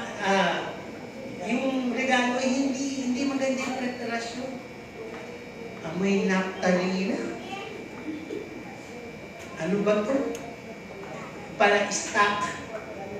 Pero kung talaga i-appreciative, kahit ano pa, hindi ka magre-reklamo, matutuwa ka pa nga dahil naisip ka niya. Ikaw ba binigyan mo siya? Wala nga, di ba? Pero binigyan ka niya. Magpasalamat kayo, lalo-lalo na yung sa tingin nyo, gano'n lang ang buhay, pero nagbigay pa sa inyo. Kayo ba nagbigay? Sino dito yung nakakaramdam na lang pag nagbibigay siya kahit walang kapalit masaya? Amen. So, nakalagpas na po kayo sa kapuriputan. Hindi totoo yun. At palampakan yung sarili nyo dyan. Kasi gift yan eh. Di ba? Ang Diyos ay sumasa inyo. Iman ko ba? Gusto po ba yung panatilihin ng Diyos sumasa inyo? Amen. O, yung bigay. Tuloy kaya nga, keep giving. Kayo naman. Ano ba? Keep loving. Sa lahat po itong hindi nakakapagod. Ang sabi kasi kapag umiibig ka, pinatutunayan mong anak ka ng Diyos. At pag umiibig ka, sa gusto mong mawawala na yung inggit, discrimination, awkwardness, lahat ng forma ng kasamaan, mawawala, at mawe-welcome mo yung God's presence. Ako, bilang tao, nakakaramdam pa rin ako ng minsan yung konting inis lang. Alam niyo yung konting inis? Yung hindi inis na kota. Kaya minsan sabi ko, dapat ba ako maglakad sa plaza? Kasi nga may mga makukulit dyan. Gusto ko isama sa paglalakad. Matatanda na. Hindi ko alam kung matanda sa akin. Matanda ako. Mukhang matatanda eh. Minsan gusto ko solo lang eh. Ano mga pinag-usapan? Ang beberde. Hindi ako makarelate dahil hindi ko naman sila kababata eh. Mga pinag-usapan yun, mga, kailan mo ba yun? Ang beses na ako tinanong, kailan mo ba yun? Hindi ko kalala. Kaya, minsan nasabi ko na tuloy, ba't nag-iisa ka? Sumama ka. Hindi ako, nagdadasal ako. Totoo naman eh. Nag-devotion ako. Nag-recite ako ng memory verse habang naglalakad para hindi na ako mainip kakalakad. Ay, uy, kayo muntik na ako mapatid ka. Puta lang may salamin ko. Di ba? Dapat ako lang. Kaya yung dahilan ko. Masasabi na naman sa akin, kaya ako na kukunti yung hindi ko kalala, albushe. Ba't kinagano na ako? Wilong doon sa pag. Gusto ko sabihin, chichismisin mo lang ako, ba't ba? Kaya sila ganito ikot, ako ganito. Ano mo naisip ko tuloy? Kaya ka tinatawag eh, pasalungat ka, nasasalubong mo tuloy eh. Kung nalang pareho-pareho kayo ng gano'n na ikot, at least abutan ka man, sama ka. Sige, una na kayo, di ba? Doon ko nakita. Kasi ko, Lord, yun naman. Gusto ko mawala. Gusto ko paulit-ulit. Naalala ko, talagang paulit-ulit, dahil hindi ka pa nadidevelop sa patience. Tama, di ba? Minsan, sa driving din, yung bigla ko nalang bubusinahan na sumingit sa gilid. Di ba nakakagulat? Alam ba sa iyo, itong kulokay na to. Kulokay talaga may pangalan yung tao. Kaya Lord, ito, ang mga salitang to hindi na talaga bagay sa atin bilang tao. Di ba? Kayo mga yun, bilang pastor, siyempre tao tayo. May mga bagay pa rin lumulusot minsan na kailangan keep loving. Meron ng, eto pa, nung ako'y mag-isa at ako'y kumakain, may crew na tawa ng tawa sa akin. Alam ko. Hindi ko alam kung may kanin ba ako. Ginanong ko na lahat. Lahat talaga parang nakaka-insulto na yung tawa. Gusto ko lang tayuan eh. Bakit kayo nagtatawa sa akin? Gusto ko lang gano'n eh. Tapos nagnanakaw pa ng tingin sa kakatawa. Tumayo na ako para sisitahin. Kaya lang, naisip ko, humingin ako. Walang brother, walang sister. Diba? Baka naman may kamag-anak si brother at si sister. Kasi ako nagugulat minsan, pastor, hindi ko matawag sa akin, hindi ko kilala eh. Kilala pala akong pastor. Buti, pumasok sa isip ko yun, baka kilala akong pastor dito sa Jollibee. Jollibee pa talaga. Diba? Kaya, tama-tama mayroon pa akong pang-aginan ko. Binunod ko. Yung inis ko, pinalitan ko na aginan to. Sabi ko, tinawag. Kayong dalawa, mahal Hati kayo ha. Ano po yan? Blessing. Blessing. Para silang namulan na hindi na namutla. Hindi tinanggap. Umalis na ako. Ngayon, pangalawang araw pumunta ko. Hindi na tumatak. Nagtayo ko na gano'n. Ngayon, kinuwento ko sa asawa ko. Nandun kami kagabi. Meron dito dalaw eh. Naano ko ng uli. Huwag ka kasi naiinis. Hindi nga. Buti nga napalitan. Meron akong pambigay. Pinibigyan ko. Kasi pag binigyan ko, wala eh. Sa kanila ko nalang binigay. Hati kayo. Di ba? Hindi ibig sabihin, palitan mo yung inis mo na pag-ibig. Keep na eh. Keep loving nga. Nasusubo ka pa rin. Hindi mawawala yun. Yung pagsubok sa'yo, naiinisin ka para yung pag-ibig mawala at hindi magpatuloy. Pero sabi, keep loving. When you love, you give. Tama po ba? Kaya yan. Dapat, pag na-establish na sa'yo yung pag-ibig, hindi na rin po mawawala yung fruits of the Holy Spirit sa'yo. Yung totoong kagalakan mararamdaman mo. Yung totoong patience mararamdaman mo. Yung totoong peace mararamdaman mo. Yung talagang long-suffering mararamdaman mo talaga yan. Yung self-control, magiging powerful sa buhay mo yan. Yung kindness, gentleness, mangyayari lahat sa buhay mo dahil you kept loving. At pag ikaw ay marunong na talagang umibig, wala ni awkwardness, lahat na lang ng tao kaya mong kausapin. Di ba? Sino din yung kaya na siguro, kaya nyo ba lahat masasalubong nyo, ginagalan nyo? Ay, gano'n. Kaya nyo hindi. Sabi nyo siguro ba nung nakungapon? Ako kasi minsan mapagano na ako eh. Kahit kasi sabi na asawa ko dati, kung may bumati sa akin, ako kasi ganito, ay, imbis na umaya ko sa ko. Parang, sino ba yun? Di ba? Kaya nga isabi ko, huwag mo nang ginaganon. Paano mo ginaganon? Naku eh, itsura mo naman pala eh. Parang kang naninino. Huwag mo nang ginaganon. Pag ginanong ka, ganunin mo. Alam niyo, mas biktima ako na. Gumanon ka, naganon ko eh. Nagaganon tuloy ako ngayon. Di ba? Kahit mapadala na ako sa lubak, napapaganon. Siyempre, hindi, totoo yun. Nakita ko sa sarili ko, lahat na lang halos. Pag tumingin sa akin, ibis na sinuhin ko, uy. Di ba? Uy. Hello, ay, nakapagano'n ako ngayon. Alam niya, sabi ng kapatid ko, yung nag-aalaga kay Mami.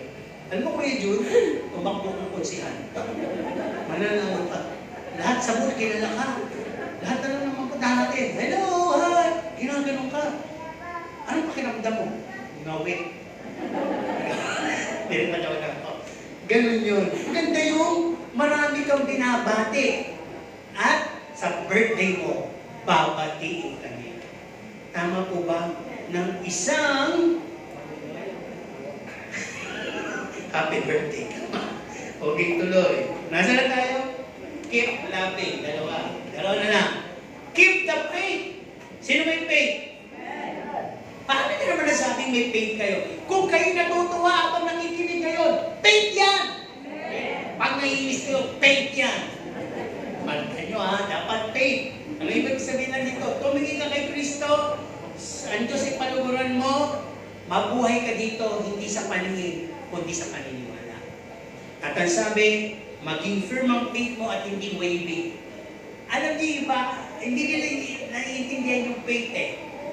Sabi nila may faith sila at masaya sila. Pag may pera, kayang maglingkod, kayang umuo sa Diyos. Pag ayos ang relasyon, ay hindi po faith yun. Ano lang po yun? Kapalaran. Faith. Kasi matusubok ang faith mo pag inalis lahat yun. Paano kung wala yung pera? Tanggalin mo kaya yung pera? Tanggalin mo kaya yung kaligayahan? Tanggalin mo kaya yung kapayapaan? Tingnan ko nga kung magpapatuloy ko sa Panginoon. Pag nagpatuloy ka, faith talaga. So keep that faith. Last. Tama pa rin yung last. Keep in mind. Dito tayo mag-didigdinan. Sabihin niyo sa inyong katabi, gusto ko may muestra. Keep in mind! Sige nga.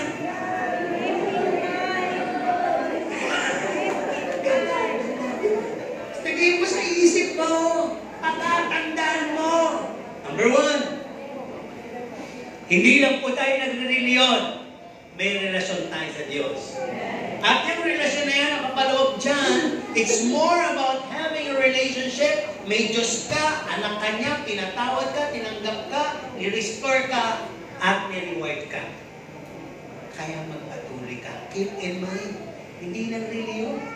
May Diyos ka. Pangalawa, we serve a living God. Ano daw? We serve what? Na kaya kang itapon sa impyerno. Meron po sa Bible yun. Huwag kang matakot sa pumapatay. Matakot ka sa pumapatay at sa kayang magdala sa iyo, magbubo sa iyo sa impyerno. Sino yun? Jesus Christ. Siya na pwede kahit patayin ka ng mamamatay tao dito, hindi siya magdadala sa iyo sa impyerno. Si Jesus Christ, kung hindi mo siya kinilala, doon ka matakot. Di mo ba? Keep in mind, pangatlo, He's a loving God, merciful, kaya huwag kang mabuso. Ngayon, advocator siya. Pero isang araw, haharapin mo lahat at pagsusulit mo lahat ng mga pagkakasalang alam mong ginawa. Hindi na siya advocator. Siya po'y hukom na. Hukom na. Pang-apat, no? In things pertaining unto God, lahat ng mga bagay patungkol sa Diyos, huwag kang maging assuming. Ano ibig sabihin? Ginagawa mo lang yung naiintindihan mo, filosofiya mo, paniniwala mo, yung mga pursuits mo. Ginagawa mo lang yung mga ways and means mo. At iniisip mo lahat yun, karapat-dapat at katanggap-tanggap sa Diyos. Sino may sabi? Ikaw. Kaya sabi dito, it should be all as what the Bible requires us to do. Remember, our ways and walks, thoughts and means. God's thought, ways, means are higher than ours. Hindi magkapantay. Kaya huwag mo isipin, okay na to sa Diyos. Ito na yung gusto ng Diyos. Ito yung gagawin ko sa Diyos. Hindi. Gawin mo ayon sa utos at palatuntunan ng Diyos. Huwag yung sarili mo. Huwag yung philosophy mo. Huwag yung pursuits mo. Huwag yung kung ano lang yung magawa mo. No? It should be a reverence and not a reference. Ano daw? Reverence. With reverence and not reference. Kung gagawa ka ng tungkol sa Diyos, hindi yung mga referensya mo, hindi yung mga nasagap mo sa iba. Sa church namin ganito. Okay na yung ganyan sa church namin. Sa amin nga ganito eh. Lalo mo na yung reference. Kaya yun ang gina-apply mo. Hindi. It should be reverence. Dapat may takot ka sa Diyos. Para lahat ng gagawin mo na ukukol sa palatuntunan ng Diyos. Hindi sa palatuntunan ng tao o palatuntunan mo. At ang sabi dito last, no? Last. Keep in mind, what's done to the least of our neighbor? Ano man ang ginawa mo kay pastor, ginawa mo sa pinaka-mababa dito, best friend mo man, kaaway mo man, ginawa mo, forwarded sa Diyos. Kung ano yung ginawa mo sa taong yun, ginawa mo sa Diyos. Gumawa ka ng kabutihan, inibig mo, ang Diyos yung ginawa mo. Sinakim mo, inargabyado mo, inaki mo, sinira mo, ang Diyos yung ginawa mo na. Bakit? Yun ang maganda doon. Kasi mahal tayo lahat ng Diyos. At ang buhay na binubuhay natin ay hindi na buhay natin, kundi ang Diyos na ang nasa sa atin. Kaya kung naniniwala tayo doon, lahat tayo dito ay buhay ng Diyos. Ang binubuhay natin, kaya mama nasakitan mo, katawan kasi ni Kristo. Di ba pag sinama mo lahat, isa lang, body of Christ tayo lahat dito. Lahat tayo sakap ng kanyang katawan, kaya wala kang pwedeng purutin, wala kang pwedeng saksakin, wala kang pwedeng putulin. Kailangan malasakitan mo, linisin mo, hugasan mo, paliguan mo, at talagang ibigay mo yung the best, bigyan mo ng vitamin, bigyan mo ng magandang tulog, bigyan mo ng magandang pangangalaga, check up, exercise, kumain ka ng tama sa physical. Aalagaan mo siya. So, sa spiritual, pagmamalasakitan mo lahat. Wala kong iitsapwera. Okay? Tandaan po natin, this is the last. Dalawa lang naman yung commendation na maririnig natin. Ano pa yung gusto nyo marinig? Mula sa Diyos. Dalawa lang. Well done, my faithful servant. At yung isa, get out of my sight, you fool! I didn't know you. Hindi kita kilala. Lumayas ka sa aking harapan. Manggagawa ka ng katampanasan. Ano yung gusto niyo marinig sa dalawa na yun? Hello? Thank you. Welcome, di ba? Okay, conclusion natin. Maikli lang. It is too terrifying to fall out of the hands of God. Hebrews 10:25 to 27. No? Kaya nga kung titignan po natin, tinawag ka na ng Diyos wala na. Talikuran. Kasi sasabihin, mas mabuti pang di mo na lang ako nakilala Kaysa kinilala mo ka, lubuhin nilapastangan at yurakan mo. Nakakakilabot ang mahulog sa kamay ng ating Diyos na buhay. Kaya I would say that let us all pursue Christ this year, 2020.